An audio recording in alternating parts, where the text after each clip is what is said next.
Le Cap-Vert a été proclamé pays sans paludisme par l'Organisation mondiale de la santé.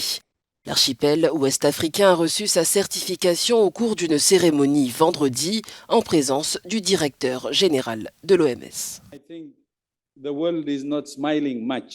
La situation mondiale n'est pas propice aux réjouissances, mais je pense qu'aujourd'hui nous avons une raison de sourire.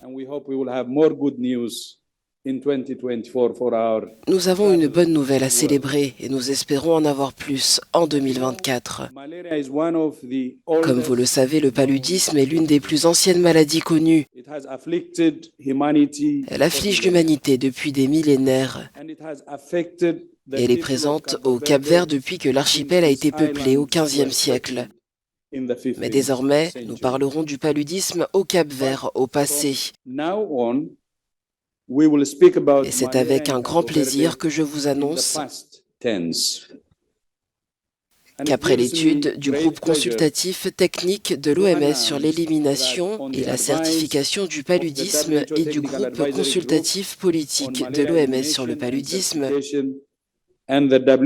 j'ai certifié le Cap-Vert comme exempt de paludisme.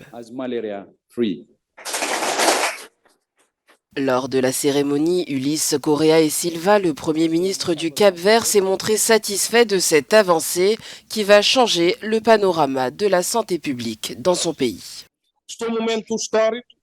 C'est un moment historique que nous célébrons, une étape importante, avec un impact positif sur la santé et la qualité de vie des Cap-Verdiens, ainsi que sur la réputation internationale de notre pays. Pour une nation dont le tourisme est l'activité économique principale, l'élimination du paludisme signifie la levée d'une contrainte sur la mobilité, l'élimination d'une perception négative et le renforcement de la confiance sanitaire. Le Cap-Vert rejoint ainsi Maurice et l'Algérie en tant que troisième pays africain à éradiquer le paludisme.